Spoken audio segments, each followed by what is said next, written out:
우리 함께 묵상할 말씀 고린도전서 15장 9절에서 10절입니다.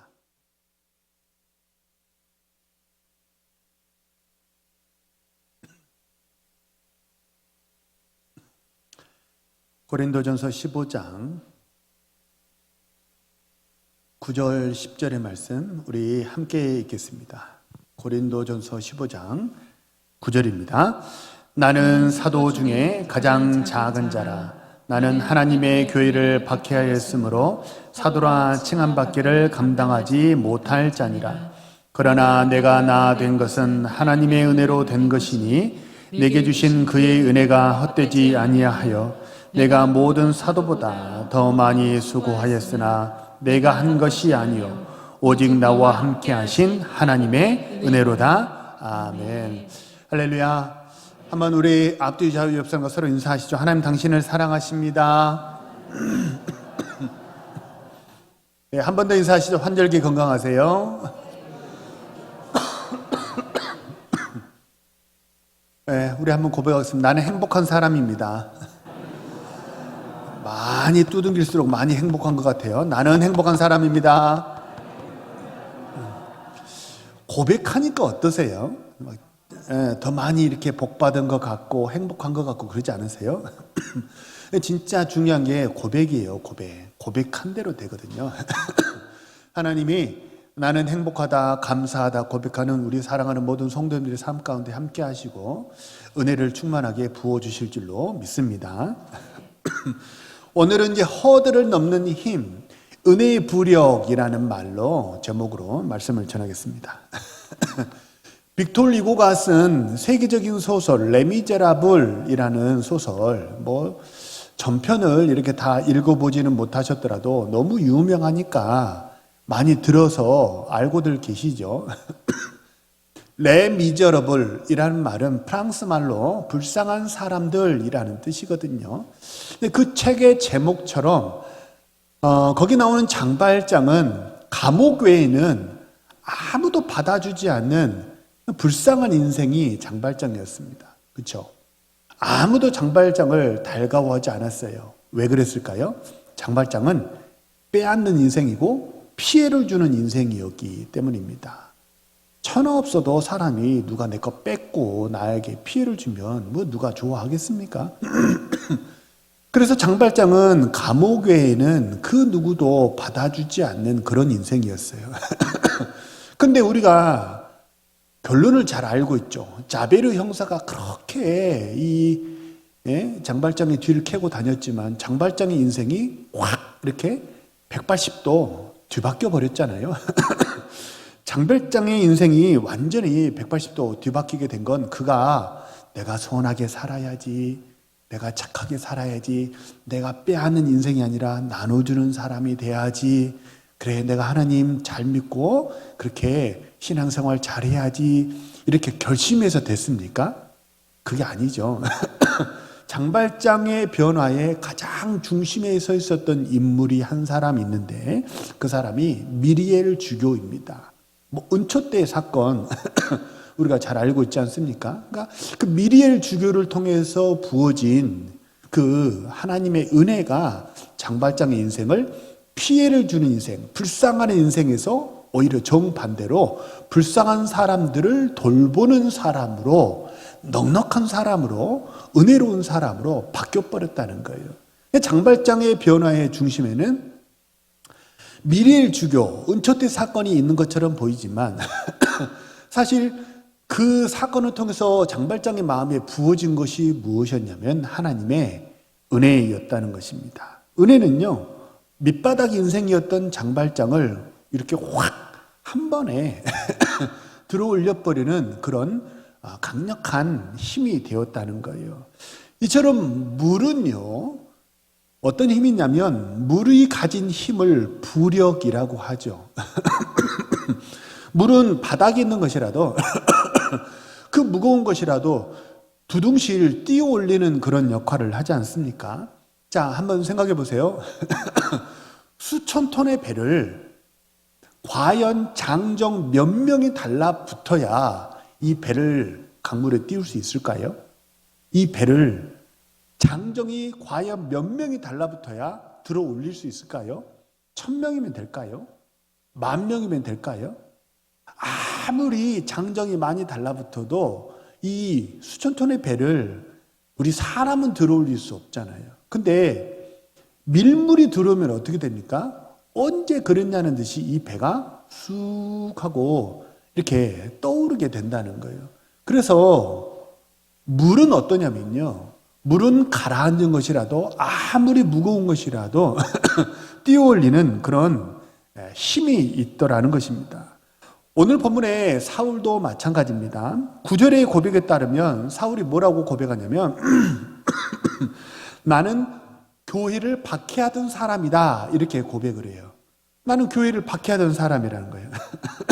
그러니까 장발장이 그랬던 것처럼 아무도 사울을 좋아하지 않아요. 사울을 받아주는 사람이 없더라는 거예요. 피해를 주는 인생이었으니까요. 모든 그리스도인에게 당시 예수 믿는 사람들에게 사도 사울은 어떤 사람이었냐면 혐오의 대상이었고 두려움의 대상이었어요. 그래서 그의 동선을 파악하기가 바빴어요. 왜냐하면 그가 가는 곳이라면 어느 곳이든지 예수 믿는 사람은 그냥 가차없이 죽거나 감옥에 잡혀가는 그런 일들이 벌어졌기 때문입니다. 근데 모든 사람이 싫어하던 그런 혐오의 대상이었고 두려움의 대상이었고 하나님의 교회를 박해하던 사람이었는데 10절은 놀라운 반전을 말합니다. 모든 사도들보다도 어떤 사람이 됐다는 거예요? 더 하나님을 잘 섬기는 혐오의 대상이 아니라 본을 보이는 모든 선행의 주체가 되어버렸다는 거예요. 사울의 인생이 완전히 뒤집어져 버린 거죠. 10절 하반절은 내 인생이 왜 그렇게 바뀌었느냐 그 이유를 설명하는데 그 이유를 뭐라고 설명해요? 하나님의 은혜 때문이다 이렇게 사울은 설명하더라는 거예요. 한번 생각해 보세요. 자, 은혜를 색깔에 비유한다면 이건 뭐 성경에 나온 건 아니니까요. 은혜를 만약 색깔에 비유한다면 이게 은혜가 차가운 색깔처럼 느껴지세요? 아니면 따뜻한 색깔처럼 느껴지세요? 그죠? 은혜를 촉감에 비유한다면 거칠고 뻣뻣한 것처럼 느껴지세요? 아니면 부드럽고 포근한 것처럼 느껴지세요? 그렇죠? 사실 전사님하고 이렇게 서로 말을 맞춘 건 아니에요. 근데 우리 예배 전에 이제 찬양했던 찬양의 마지막에 보면 따스한 성령님 마음으로 보내 그 찬양을 우리가 했잖아요. 성령 하나님은 우리에게 어떤 분이냐면 따뜻한 분이에요. 차가운 분이 아니고 따뜻하다고 우리가 느낀다는 거예요. 그래서 그 찬양의 가사를 쓰는 그런 어떤 신앙의 선배가 성령님은 따뜻하구나. 따뜻한 성령님. 내 마음에 그 성령님이 따뜻하게 느껴집니다. 교회 와서 예배하면 내 마음이 따뜻해집니다. 교회 와서 예배하면 내 마음이 뜨거워집니다. 하나님을 만나면 내 마음이 포근합니다. 이렇게 신앙의 선배들이 고백을 했다는 거예요. 자, 겉으로 언뜻 보면 따뜻합니다. 부드럽습니다. 그러면 되게 따뜻하고 부드러운 것은 막 불같이 강하고 거친 환경에서 생존할 수 있어요? 없어요? 없죠. 되게 부드러운 것은 강한 것을 이기지 못한다고들 생각을 하잖아요. 근데 분명 은혜는 따뜻하고 부드러운데 그런데 그 은혜가 어떠냐면요. 어떤 가라앉은 것이라도 다 띄어올리는 강력한 힘을 갖고 있더라는 거예요. 분명 겉으로 보면 따뜻하고 여리여리해 보여요. 은혜는 여리여리해 보이거든요. 그런데 어떠냐면 은혜가 들어가면 사람이 움직이게 되고 변화시켜버리고 그리고 바닥에 가라앉은 것이 붕하고 이렇게 떠오르게 되더라는 것입니다. 왜냐하면 은혜 속에는 뭐가 있기 때문이에요? 생명의 부력이 그 은혜 안에 있기 때문인 줄로 믿습니다. 이게 신앙의 비밀이자 비결입니다. 우리가 세상에서 불교, 천주교, 이슬람교 또는 세상에서 회사 생활하고 모든 그런 방식은 내가 해야 되는 거예요. 내가 안 하면 안 되는 거예요. 내가 고행을 해야 되고 내가 노력을 해야 돼요. 그런 패턴에 우리는 젖어 있다 보니까 교회 안에 와서 신앙생활할 때도 우리는 어떻게 하려고 하냐면 자꾸 내가 하려고 하는 그런 경향성을 보이게 되더라는 거예요. 그래서 은혜가 없어요. 은혜를 먹어야 내가 붕 떠오르게 되는데 은혜를 먹는 것보다도 내가 하려고, 내가 밀고 내가 드라이브를 걸려고 한다는 거예요. 그러니까 어떻게 되냐면 이게 힘만 들지 전진하지를 못한다는 거예요. 앞으로 가지를 않는다는 거예요. 은혜 없는 신앙생활은 신앙생활이 아닙니다. 그걸 뭐라고 말하냐면 종교생활이라고 그래요. 은혜가 쏙 빠져버리면 그걸 뭐라고 그러냐면 종교생활이라고 하는데, 종교생활에서 남아있는 것은 뭐냐면요, 체면이 남아있습니다. 체면 때문에 신앙생활 하시고 체면 때문에 봉사하십니까? 종교생활이에요. 체면, 의무, 외식, 사람이 보니까 한다는 거죠. 사람에게 인정받으려고, 교회 안에서 내 지분을 좀 만들어 가려고. 교회 안에서 지분이라는 것은 성도들이 지지죠. 그 지지율, 그죠? 그걸 좀 높이려고 하는 거, 그거 뭐예요? 외식이죠, 외식. 그것만이 남아있는 게 종교생활이더라는 거예요. 그래서 종교생활은 어떠냐면요, 엄청 무겁습니다. 안 돼요. 무겁기는 엄청 무겁고요, 한 발자국도 전진이 마음대로 잘 안 되고요. 그리고 결정적으로 마음이 편하질 않아요. 왜요? 눈치가 보이기 때문이라는 거예요. 그래서 종교생활은 그 안에 생명의 부력이 없어요. 띄워주는 힘이 없어요. 그렇지 않아도 무거운데 더 무겁게 느껴지게 하는 게 종교생활이에요. 그러니까 한 걸음 전진이 잘 안 됩니다. 근데 반대로 신앙은 어떠냐면, 신앙은 은혜입니다. 신앙은 은혜인데, 은혜는 그 안에 생명의 부력이 있거든요. 그래서 은혜가 들어가면 붕 이렇게 뜬다는 거예요. 내가 띄우는 게 아니에요. 그 은혜가 나를 띄워가는 줄로 믿으시기를 바랍니다. 물이 수천 톤의 배를 띄워 올리잖아요. 자동차 엔진이, 자동차가 몇 킬로그램쯤 된다고 생각하세요? 대개 1500kg, 1700kg쯤 되거든요. 1500kg, 1700kg를 여기서 강원도까지 밀고 간다고 생각을 한번 해보세요. 그 죽을 일 아니에요? 그죠? 여기서 강원도까지 1700kg을 어떻게 밀고 갑니까? 말도 안 되죠. 근데 뭐가 있으면 되는 거예요? 엔진이 있으면 자동차가 발만 까딱까딱 해도 강원도 아니라 어디 해남 땅끝마을도 다 가잖아요. 그렇죠? 은혜가 있으면요, 나는 도저히 못해. 난 이건 도저히 못하겠어. 그랬던 게 어느 순간 그냥 감당이 돼요. 억지로 감당이 되고 가까스로 감당이 되는 게 아니라 기쁘게 감사가 되고 넉넉하게 감당이 되는 줄로 믿으시기를 바랍니다. 그게 은혜의 힘이라는 거예요. 그래서 교회에 오셔서 뭐 하셔야 되냐면, 오늘은 뭐가 좀 달라졌나? 오늘은 잘하나 못하나? 이런 거 보는 게 아니에요. 교회에서는 누구 보셔야 돼요? 하나님 보시고 은혜를 담아가시는 우리 사랑하는 성도님들 되시길 바랍니다. 교회 와서 율법 충만하면 안 돼요. 율법 충만한 게 뭐예요? 교회 와서 자꾸 싸우는 거예요. 일은 이렇게 해야 되는 거 아닙니까? 저건 저렇게 해야 되는 거 아닙니까? 이거 뭐예요? 율법의 역사예요. 정죄거든요. 정죄는 한 걸음도 앞으로 가게 못해요. 무겁기만 하던 것도 내팽개쳐버리고 싶은 게 정죄 아닙니까? 그래서 교회 오셔서 율법 충만하지 마시고 하나님의 은혜로 우리 심령을 충만하게 채워가시는 우리 신실한 주의 백성 되시기를 소망하고 축복합니다. 그러면 된다는 거예요. 내가 하는 게 아니에요. 이건 뭐예요? 된다는 거예요. 된다는 거예요. 성령 충만은 내가 하는 게 아니죠? 받는 거죠. 그죠? 은혜는 내가 쟁취하는 게 아니에요. 뭐예요? 하나님을 만나니까 내 안에 쑥 은혜가 들어오는 줄로 믿으시기를 바랍니다. 사도행전 4장 20절에 보면 뭐라고 그러냐면 사도들의 고백인데요, 우리는 보고 들은 것을 말하지 않을 수 없다, 이렇게 말을 해요. 자, 말의 뉘앙스를 한번 보세요. 보고 들은 것을 말하지 않을 수 없다, 이 말의 뜻이 뭐냐면, 뭔가 나는 내 속에서 뭔가 추동하는 게 있다는 거예요. 내 속에서 뭔가 불 같은 것이 막 이렇게 추동하니까 내가 막 의지적으로 말해야지 결심해서 말하는 게 아니고 어떻다는 거예요? 그냥 말하게 되더라는 거예요. 말하지 않으려고 해도 말하지 않을 수가 없고 말이 나오더라는 거예요.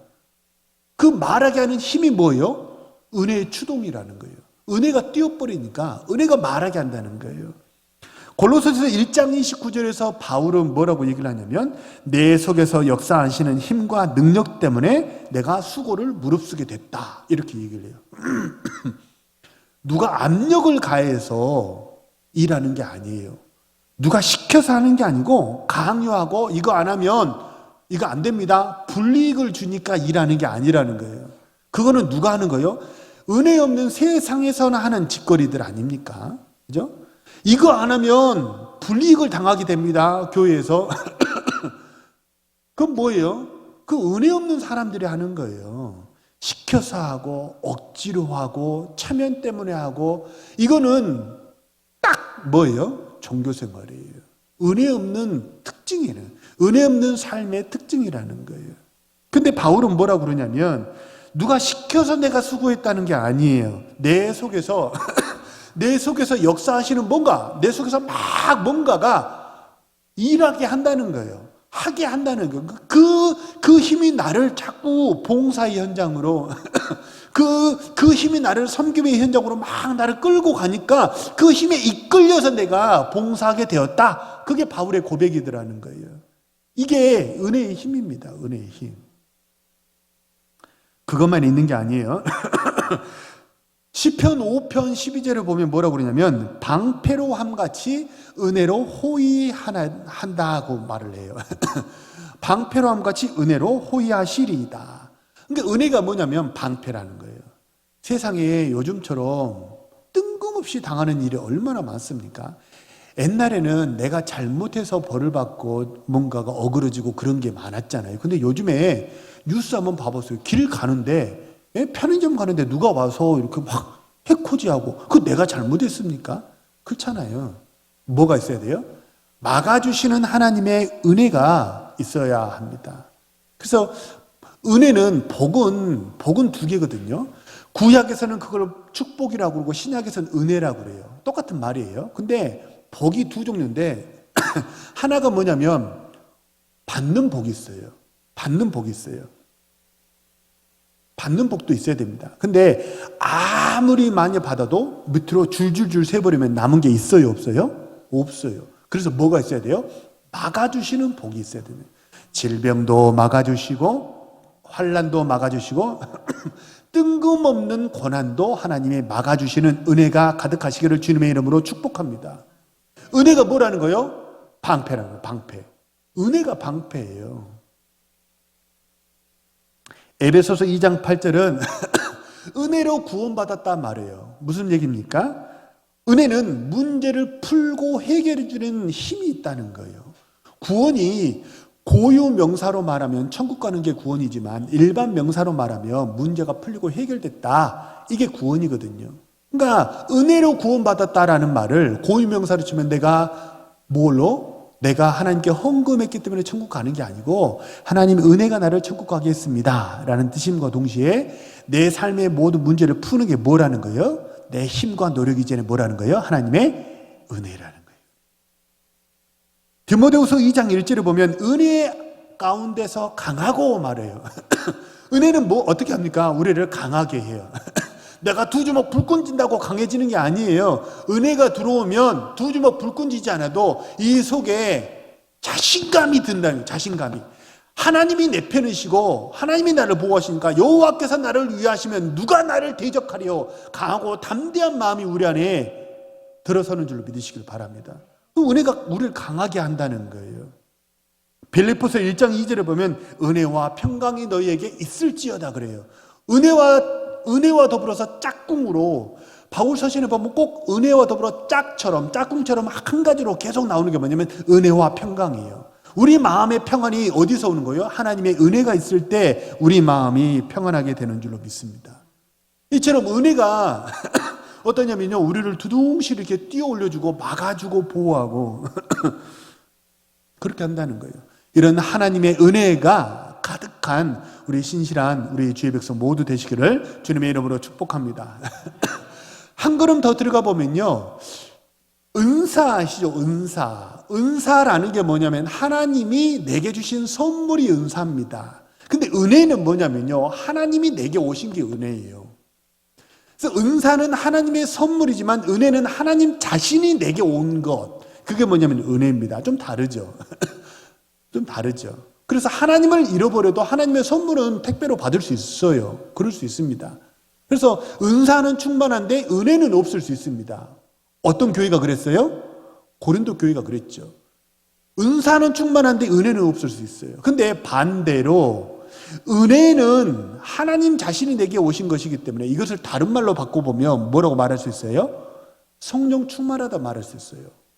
은혜 충만이 성령 충만이고요. 성령 충만이 곧 뭐냐면 예수님의 이름이 두 개 있죠. 하나는 예수고 또 하나가 뭐였어요?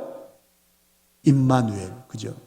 또 하나가 임마누엘이잖아요. 그러니까 은혜 충만이 성령 충만이고 성령 충만이 곧 뭐예요? 임마누엘이에요. 이게 다 같은 말이라는 거예요. 그래서 은혜 충만한데 성령 충만하지 않다. 이건 불가능해요. 은사는 있지만 은혜는 없을 수 있어요. 근데 은혜는 충만한데 성령 충만하지 않다? 내 안에는 은혜는 충만해요. 근데 나는 성령 충만은 좀 더 노력해야 될 것 같아. 이게 서로 아구가 안 맞다는 거예요. 우리는 하나님 만나려고 교회에 왔습니다. 그래서 하나님 만나면 어떻게 되냐면, 사실 지난 한 주간 동안 세상을 살면서 우리 마음속에 남들에게 말할 수 없는 낙심도 있고 근심도 있고 외로움도 있고 내가 왜 이렇게 했지? 그런 후회도 우리 마음속에 있지 않습니까? 그거 뭐가 날려버릴 수 있어요? 뭐가 그 가라앉은 마음을 뭐가 띄워올릴 수 있어요? 은혜가 띄워올릴 수 있다는 거예요. 내 마음의 후회, 낙심, 회환, 근심, 이거는 자꾸 우리를 바닥으로 깔아앉게 해요. 이 깔아앉은 것을 쑥 다시 들어 올려버리는 게 은혜예요. 그러니까 교회 오셔서 근심이 사라지려면, 마음의 기쁨이 회복되려면, 마음의 평안이 회복되려면, 문제가 회복되려면, 그러면 어떻게 돼요? 교회 와서 싸우지 마세요. 하나님만 바라보시고 은혜를 마음속에 가득 담아가시는 우리 신실한 주의 백성 되시기를 소망합니다. 친구의 위로가 내 근심을 사라지게 할 수 있습니까? 자식들이 사주는 밥이 내 마음의 후회를 사라지게 할 수 있습니까? 물론 자식들하고 밥 먹으면 밥 먹는 현장에서는 아유 고맙다, 맛있다 이렇게 밥 먹을 수 있겠죠. 친구들하고 만나서 커피 한잔 할 때도 희희낙낙하고 웃으면서 기쁘게 이야기할 수 있겠죠. 근데 그 자리에서 탁 돌아서서 자동차 시동을 딱 거는 순간 내 마음속에 얼굴에 웃음이 사라지고 내 마음에 가라앉은 것 같았던 부유물들이 다시 쑥 이렇게 올라오잖아요. 그 부유물들이 뭐 하게 하는 거예요? 저녁에 잠 못 들게 하잖아요. 저녁에 잠을 못 자게 하는 거예요. 저녁에 자려고 누우면 근심, 후회, 낙심 이런 것들이 막 올라오니까 그렇게도 뒤척거리고 새벽 1시, 2시 잠을 못 잔다는 거예요. 그 무슨 수로 그걸 해결하는 거예요? 상담이 한계가 있어요. 친구의 위로가 한계가 있어요. 그 모든 것이 하나의 마중물은 될 수 있습니다. 무엇에 대한 마중물이에요? 친구의 위로도 상담도 결국 어디로 가게 하는 거예요? 하나님을 만나게 하는 마중물이 될 수는 있어요. 그래서 결국에는 하나님의 은혜가 마음속에 딱 채워주면 이게 언제 그랬냐는 듯이 싹 심령이 회복되고 치유된다는 거예요. 후회했던 것들이 싹 사라져버린다는 거예요. 삭개오를 한번 생각해 보세요. 삭개오는 자신의 재산의 절반을 가난한 자들에게 나누어주고 속인 자들에게 4배나 갚겠다 주님에게 고백했어요. 한번 생각해 보세요. 삭개오는요, 돈이 좋아서 동포들도 팔았던 사람이고 자기 가족들 외에는 아무도 삭개오를 달가워하는 사람이 없었어요. 마치 장발장과 같아요. 감옥 외에는, 그죠? 로마의 세무소, 세리가 돈 걷어가지고 로마의 세무서에 갖다 주지 않았겠어요? 로마의 세무서 외에는 아무도 삭개오를 달가워하는 사람이 없었어요.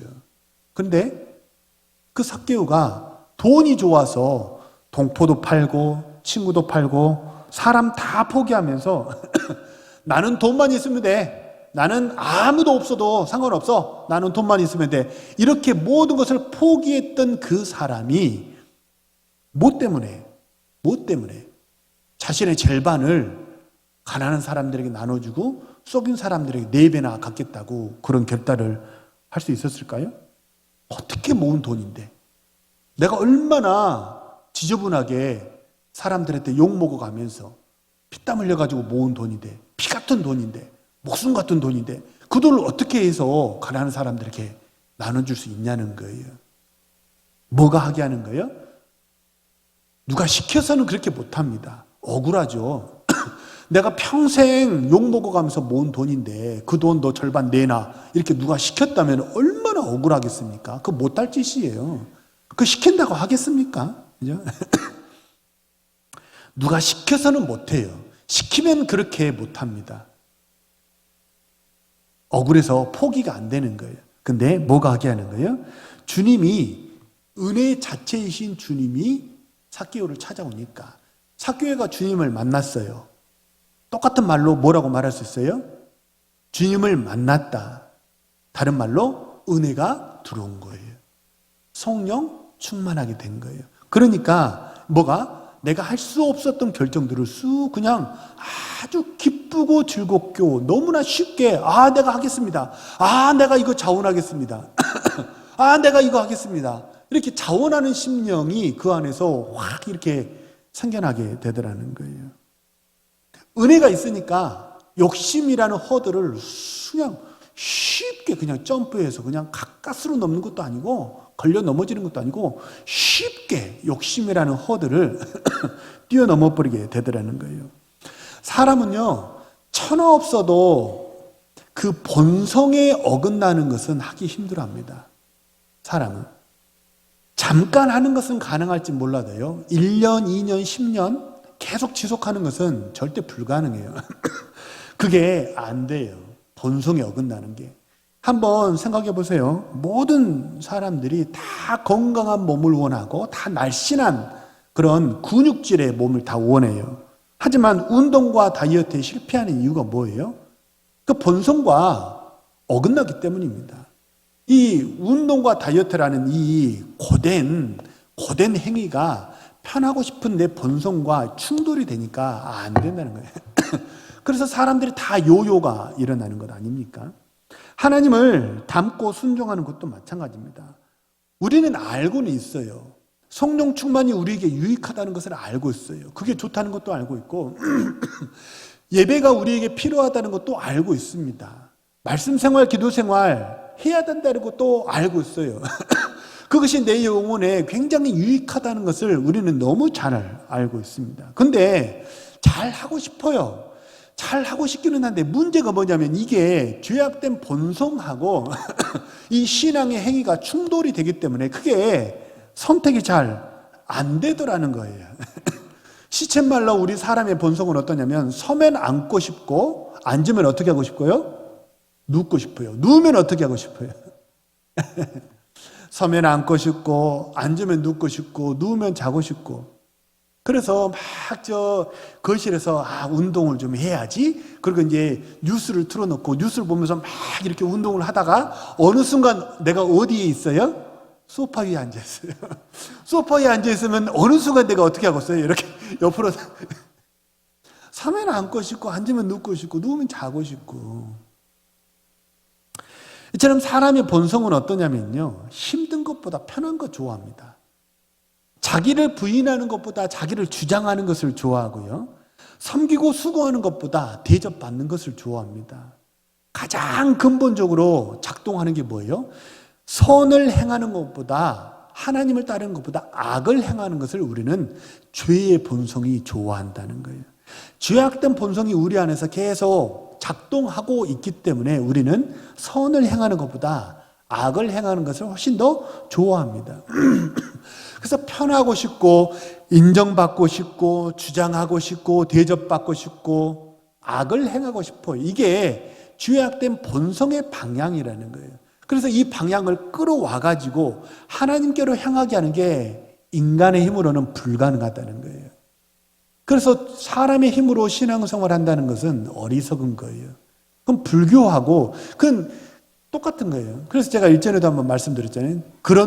그렇게 만약에 가르치고 그렇게 신앙생활하면 그게 뭐예요? 대한예수교 조계종이에요. 그게 대한예수교 조계종이에요. 그 교회는 겉으로 보면 교회인데 실상은 뭐예요? 인간의 노력과 고행으로 하나님의 영광을 회복한다라는 그런 논리가 그 안에 있기 때문에 그게 뭐냐면 대한예수교 조계종이에요. 그렇게 돼버린다는 거예요. 그래서 맨정신으로 신앙생활하면 마치 내 힘으로 배를 들어올리고 자동차를 미는 것처럼 왜 한계가 있다는 거예요. 조금은 밀겠죠. 1m는 밀 수 있겠죠. 10m는 밀 수 있겠죠. 악으로 깡으로 100m는 밀 수 있겠죠. 근데 어떻게 강원도로 가요? 못 간다는 거예요. 어떻게 해야 죄의 음성과 성령의 음성 사이에서 하나님을 기쁘시게 하는 쪽으로 우리가 선택할 수 있을까요? 그 해답이 은혜의 강물입니다. 그 해답이 은혜의 강물이에요. 하나님을 초대하시고 그 하나님을 마음속에 받아들이시기를 바랍니다.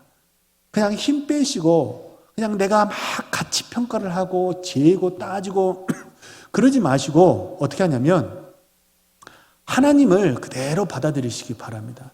하나님의 말씀을 그대로 받아들이시면 그러면 어떻게 되냐면 하나님 아버지께서 우리를 선한 곳으로 인도하실 줄을 믿습니다. 그 은혜가 우리를 두둥실 이렇게 뛰어가게 될 줄로 믿습니다.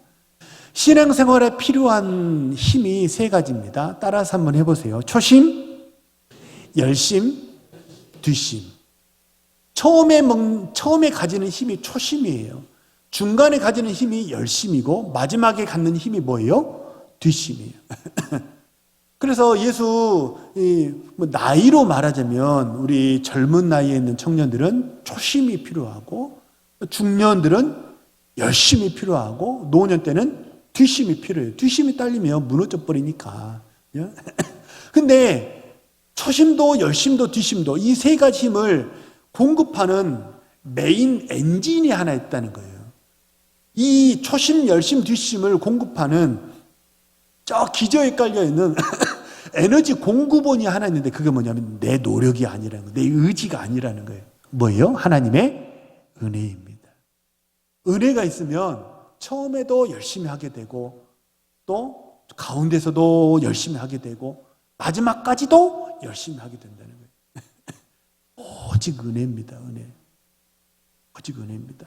교회 오셔서 다른 거 보지 마세요. 하나님 보시고 나를 사랑하시는 하나님, 나를 인도하시는 하나님, 나를 붙드시는 하나님, 나를 오늘 이만큼 인도하시는 그 하나님의 은혜, 그 은혜가 심령 속에 가득하면 그러면 내가 꿈도 꾸지 못했던 거 하게 되고 자동차가 쑥 가게 되고 배가 쑥 떠올라서 결국 하나님이 우리를 인도하시려는 저 하나님의 도성까지 순례자의 길을 무탈하게 잘 걸어갈 수 있을 줄로 믿습니다. 이 시간 예배하는 우리 사랑하는 모든 성도님들 은혜에 충만한 복된 신앙생활 하시는 우리 주님의 백성들 되시기를 주님의 이름으로 축복합니다. 우리 주신 말씀을 놓고 한번 하시면서 통성으로 기도합니다.